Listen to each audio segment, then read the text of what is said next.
Hello and welcome to News Now on TV360 Nigeria. I am Esther Vese. The ruling All Progressives Congress has held its first National Executive Council meeting since its Congress in June. Now, the meeting held in Abuja, President Muhammadu Buhari charged the party to ensure its primaries for 2019 elections are free and fair. The party has now adopted direct primary election to its candidate for the presidential election in 2019, but it however adopted indirect primaries for members contesting for other elective positions in the forthcoming elections. The party also asked states willing to hold direct primaries depending on their peculiarities to inform the National Working Committee of the party. Still on the activities of the All Progressives Congress, the Cross River State chapter of the ruling party now has a new chairman.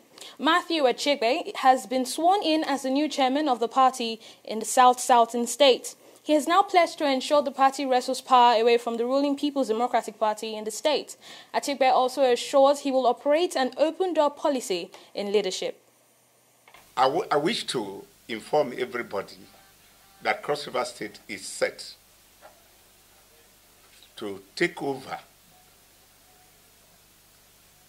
the governance of that part of our country to APC, because we have suffered for too long in the hands of the misrule of PDP. My first approach to this administration, of my administration, is to please bring all warring factions in the party together, because if we don't present ourselves as a united front, we are not likely to achieve that desired goal of taking over governance in Cross River State. Now, ahead of the 2019 general election, Senate President Bukola Saraki has formally declared his intention to run for the highest office in the country. Saraki declared his presidential ambition when he hosted some members of the Not Too Young to Run movement in Abuja.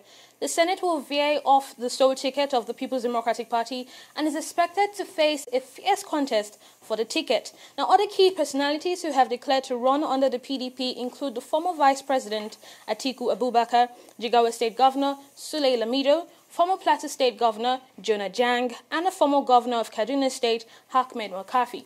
They are among 15 people expected to contest for the sole ticket of the PDP. Saraki is also expected to face President Muhammadu Buhari in the polls if he wins the PDP ticket. The Kwara State Senator, who left the APC for the PDP earlier this month, has pledged to address insecurity and economic issue if he becomes president.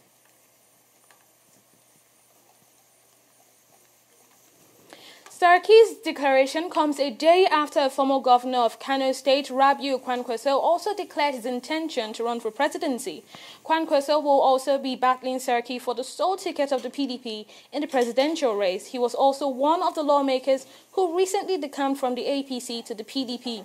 Now, at an elaborate ceremony in Abuja, the seventh senator also pledged to tackle corruption, insecurity, and improve the livelihood of all Nigerians.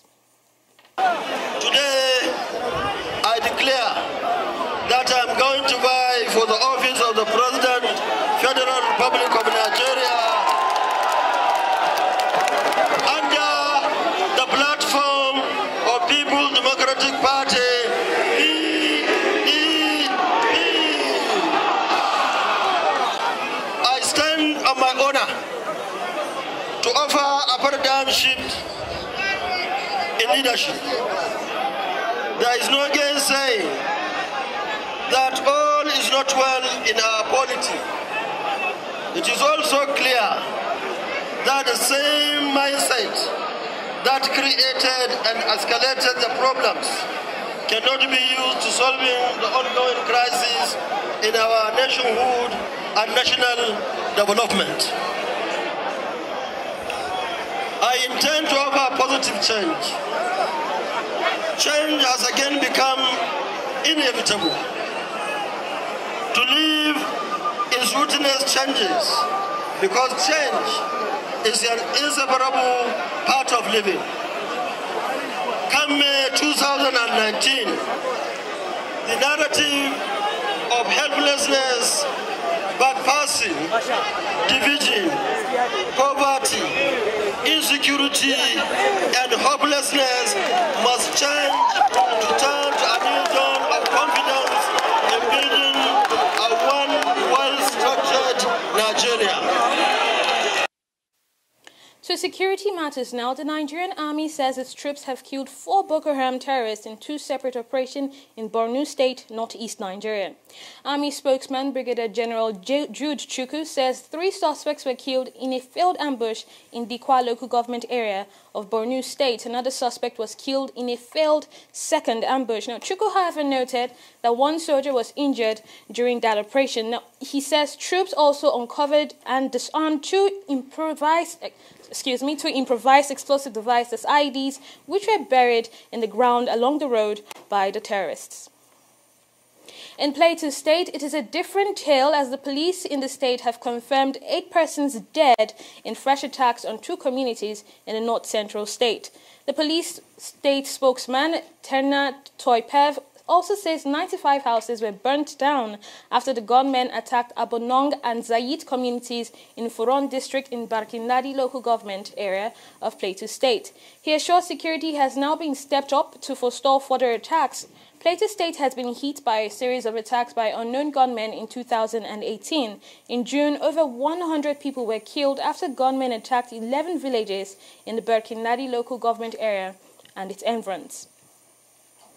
Meanwhile, Amnesty International has accused the Nigerian government of holding several persons in secret detention facilities across the state without charge or trial.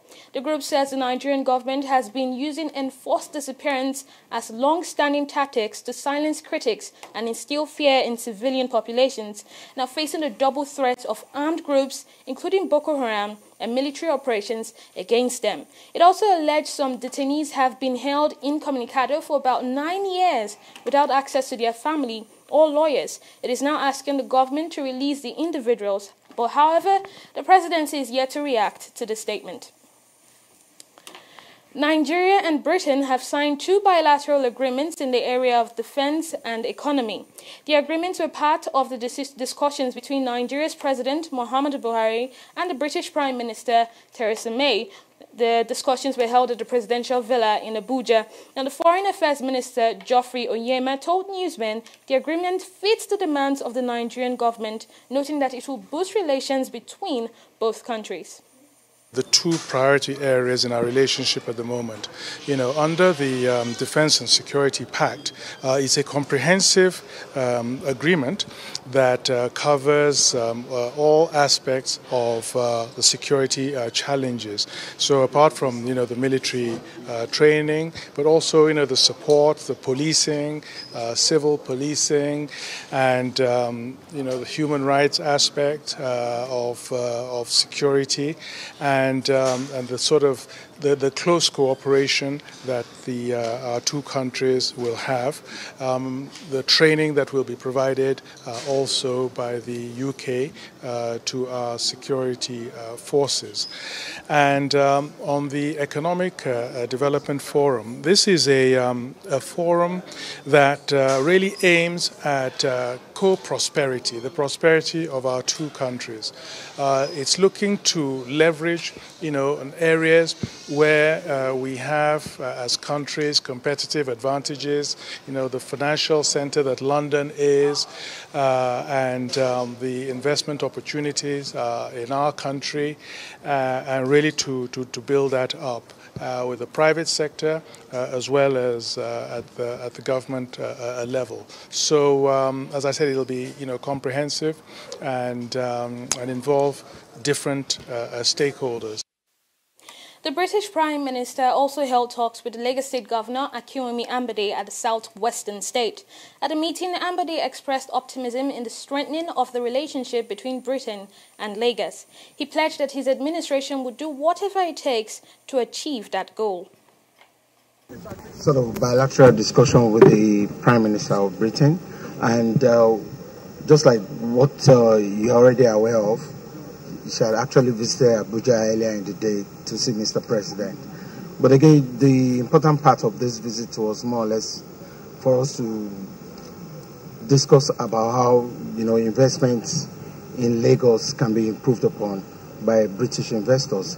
And you realize the fact that Lagos is the commercial capital of Nigeria, and a whole lot of British investments are actually domiciled in Lagos. So we spoke about how we can improve the investment climate, and then the other parts of what Lagos has been doing to attract investors.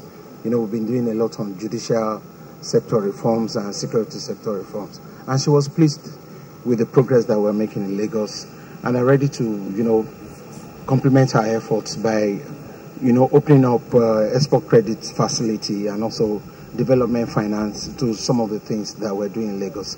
We spoke about, things relating to technology, infrastructure, and also the creative industry.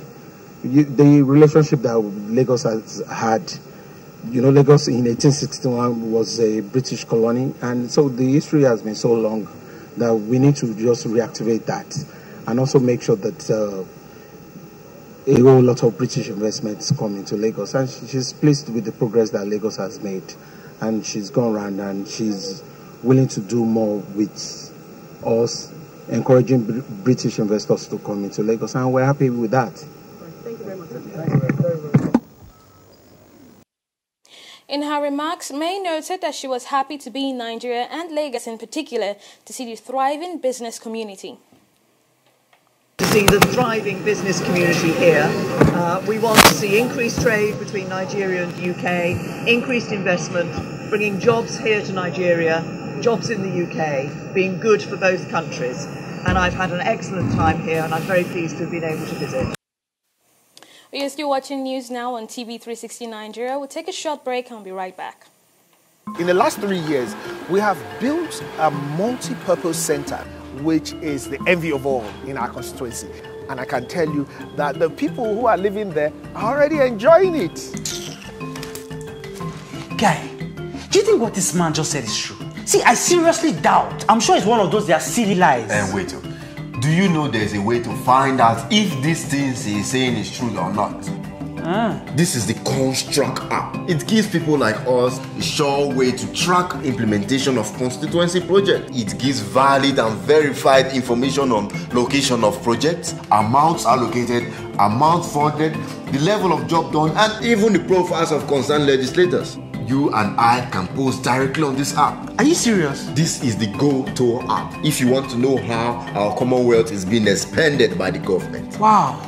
Let's even see if what this man said is true. Show me. The Construct app is developed by Other Paper Nigeria with support from USAID and is available on both Google Play Store and Apple Store. And it's true. Of course, I told you.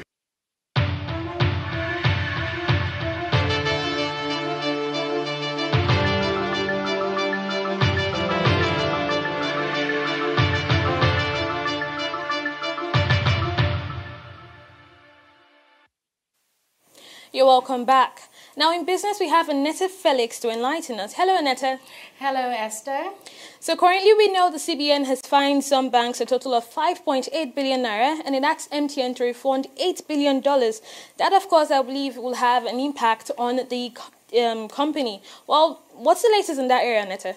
That's right, Esther. And in fact, the actual figure of that's what the CBN is accusing MTN of illegally transferring, is in fact $8.1 billion. The mobile phone giant MTN accused Nigeria's central bank of damaging investors' confidence. That's after this accusation came through, and the Central Bank of Nigeria has ordered the South African Telecoms Group to return the money. Also fined are Citibank, Diamond Bank, Stanbic IBTC Nigeria, and Standard Chartered Bank, and that's for violating excellent rules. Well, Standard Chartered Bank received the highest fine of 2.4 billion naira, and Stanbic IBTC Nigeria was fined 1.8 billion naira.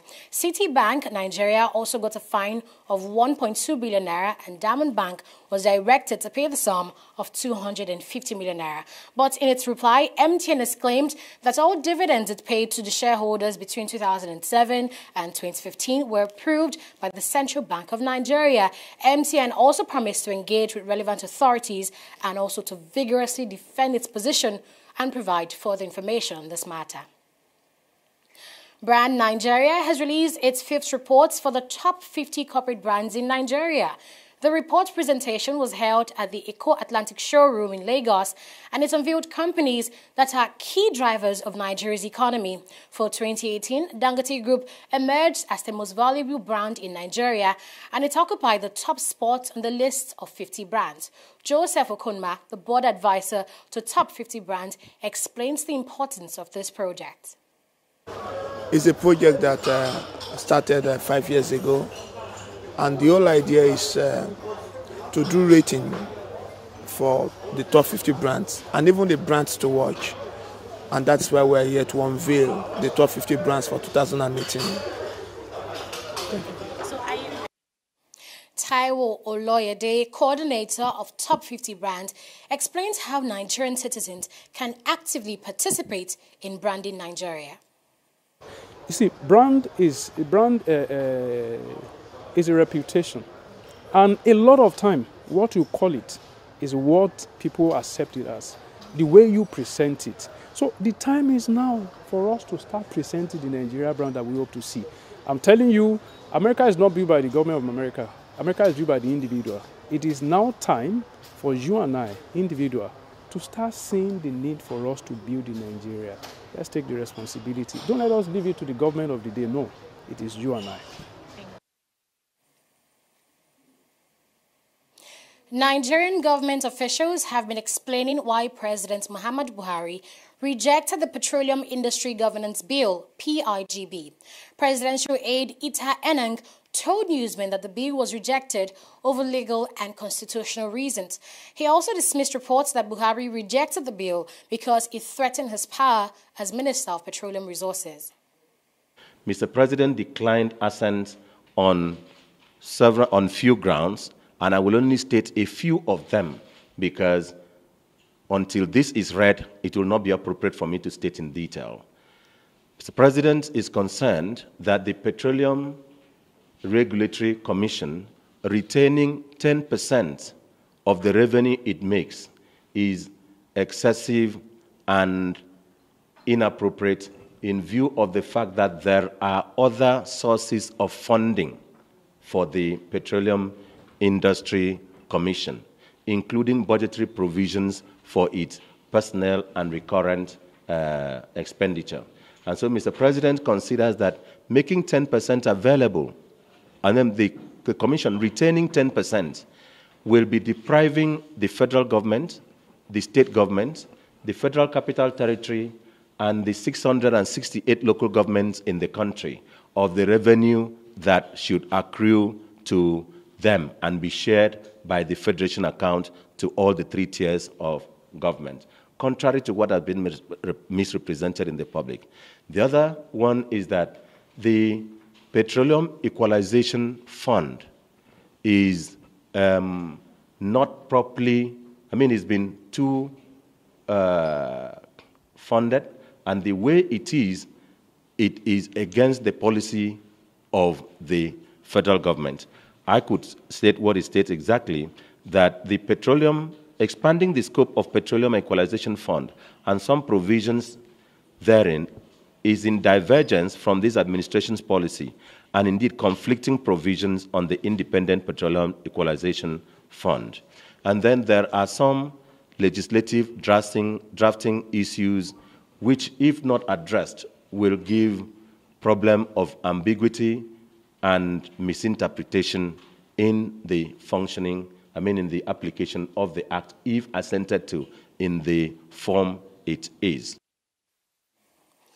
Oil prices rose on Thursday, extending solid gains from the previous session on the fall in U.S. crude inventories and expected disruptions to supply from Iran and Venezuela.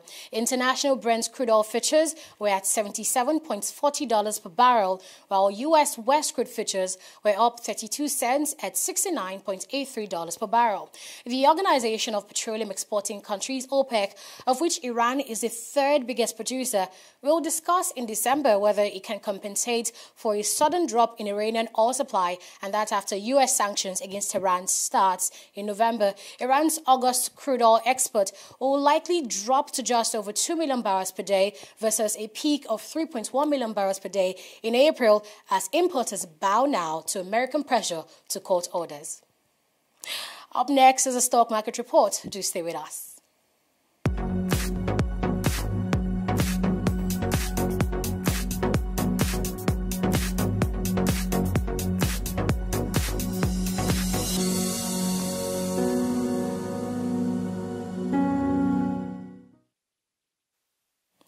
The all-share index declined for the third time this week.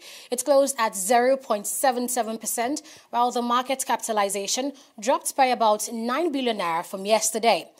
Now, moving on, if you actually had placed your bets on Total to top the gainers chart today, given its record for the past 3 trading sessions, I am sorry to break it to you, but shareholders of the energy company will have to win another time, as Guinness Nigeria PLC tops the list of gainers today, selling at 95 naira per share. And what's interesting here is that Guinness's shares has been selling for 90 naira for the past 7 market days, but today marks a significant 5.56% increase in their share price.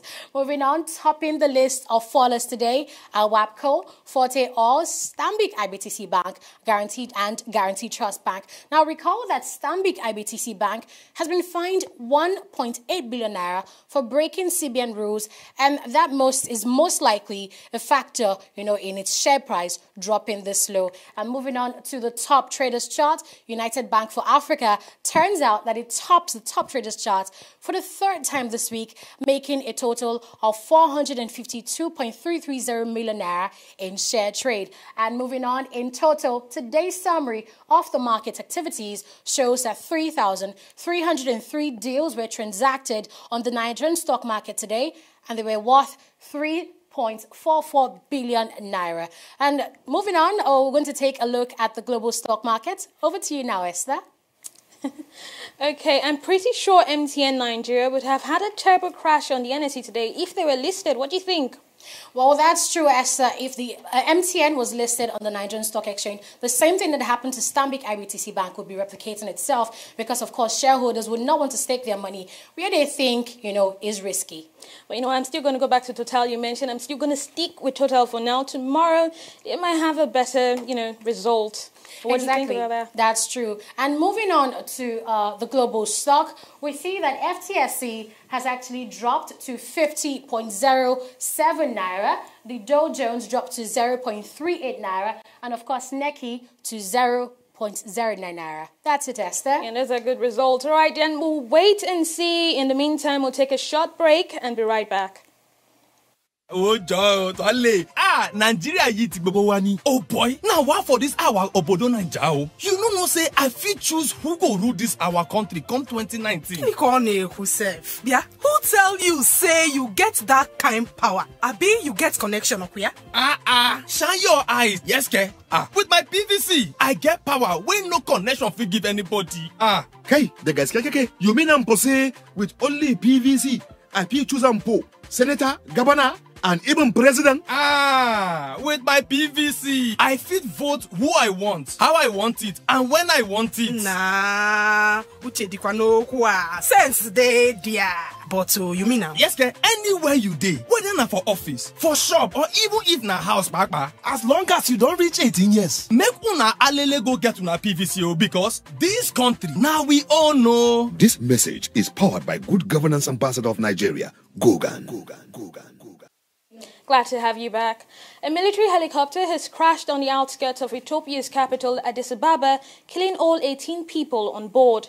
The plane was flying from Dir Dawa city, eastern Ethiopia, to a town just outside Addis Ababa when it came down. The dead include 15 soldiers and 3 civilians. The cause of the accident is unclear for now, but investigators and a search and recovery team have been dispatched to the area. At least 10 people died after a bus traveling from South Africa's Cape Town to the Eastern Cape overturned in the early hours of Thursday morning.